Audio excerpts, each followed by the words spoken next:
everybody, welcome to an introduction of tens and ones, column addition and column subtraction.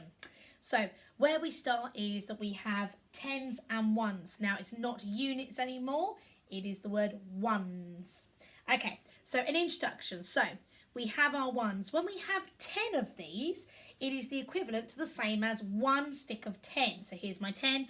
1, 2, 3, 4, 5, 6, 7, 8, 9, 10. I can say same value, different appearance. So when we start looking at this, often we use our deans to actually start to work out our place value, our value of tens and ones in any particular number. So where I often start is the fact that I will introduce the fact that these are the tens and then they can actually count in tens. So 10, 20, 30, 40. I then take it back to teen numbers, so numbers such as 11, 12, 13. This is where we can see that we break it down into actually showing the children that we have tens and ones. So when we look at a number, I will cover one side of the number up, okay, and ask the children in 11, how many tens are there? There is 1 10. How many ones? And one more. So to make the 11, I have 10 and 1. 10 add 1. If I was to do it with 12, for example. Now when I look at my number, there we go. So here is 1 10. How many ones? 2. And 2 more. So I have 10 add 2, 10 and 2 more, 1 10 and 2 ones. And this is the way I can work through my numbers all the way up to 20. When we get to then 20, we start to show the children that where it's now changed is that we have none, 0 ones, yet we have now 2 tens.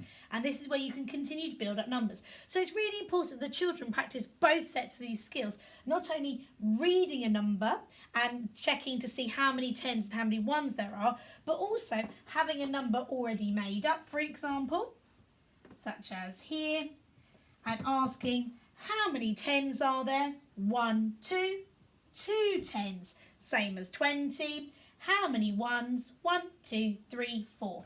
4 ones. 20 add 4, 24. Okay, when they're now confident that they understand that 10 ones is the same as a 10 and that they can count in the sticks of 10 and the ones, reading and writing the numbers with these equipment, then what we start to do is starting to look at putting in columns. Now again, I would still do this with equipment. So, for example here, I would start off with a simple teen number. So for example, here I have 11 and I'm going to add a number where I'm not going to cross any boundaries going over the tens, okay? So here I might add 3. So get the children to really see that it's important how you lay it out, that you need a tens column, the ones column on the right. You have your equals right at the bottom. They must be stacked up correctly and you need to show which operation you are doing. So I start on my one side. Always start on your one side. This will particularly come important when we get to carrying over the tens barrier later on. So 1 1 add 3. 1 2 3 4. I put my answer in the column straight underneath what I've been adding up. Then I'm going to count my tens. 1 10 add nothing gives me 1 10. 11 add 3 equals 14. Let's give another example. This time I might have 14 and I am going to add another 2. So I'm going to do 14 add 2. Oh, there we go. So 14 add 2. So again, I've checked that I've laid it out correctly. Now it's really important that when they're presenting their work, either in written form or when they're manipulating it, that the columns are really accurate. It's going to make a big difference by the time we get to much bigger numbers, moving on to hundreds, thousands, millions, etc. Okay, so here we have our 14. We're going to start on our ones, must start on the right hand side. 4 add 2 equals 6. 1 10 add no tens is 1 10.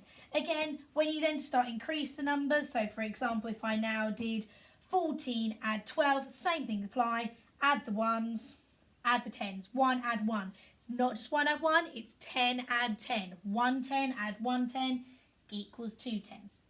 When the children are really confident that they've got the idea of using equipment, then you can take it straight to doing numbers. So again, the presentation is really important. So really clear layout of the 10s and the 1s. Sometimes I have found that actually drawing the line down helps the children to see they must stick within those lines. So for example, here I'm going to do 26 add 13. Start with the 1s, really important. 6 add 3 equals 9.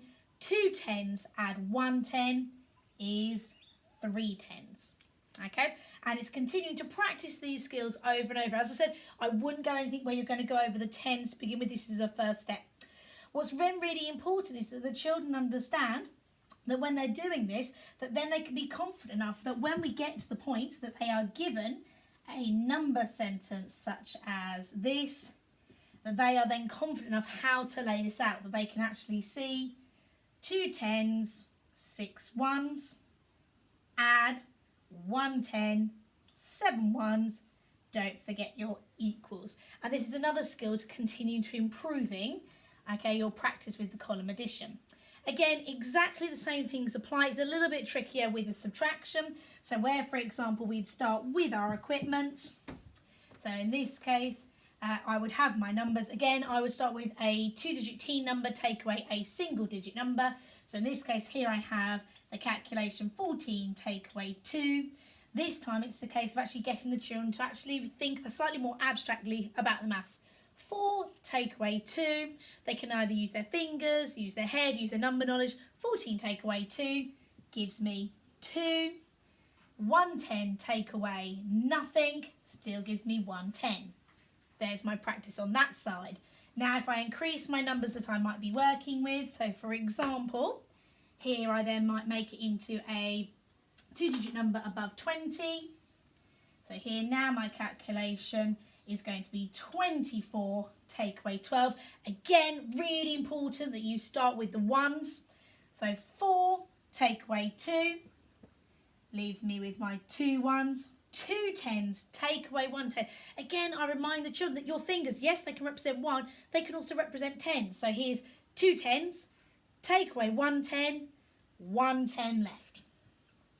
Okay, really good practice. Again, when they're confident using the equipment, it's the same rules apply. So for example, here's my layout.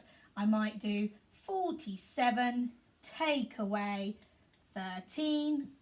Start with the 1s. 7 take away 3 gives me 4. 4 10s take away 1 10. Use fingers if not sure. 4 10s take away 1 10. 3 10s left, 34. The final element of practicing this skill is the fact that they can then be given a calculation such as 56 take away 14, and that they can then present this in the 10s and 1s, making sure that their columns are really accurate. As I said, it's really that we've stuck to not going over these 10 barriers to begin with because it does make a difference. I know this will be covered by other teachers as you go further into Key Stage 2 column addition, column subtraction. Hope that's helped.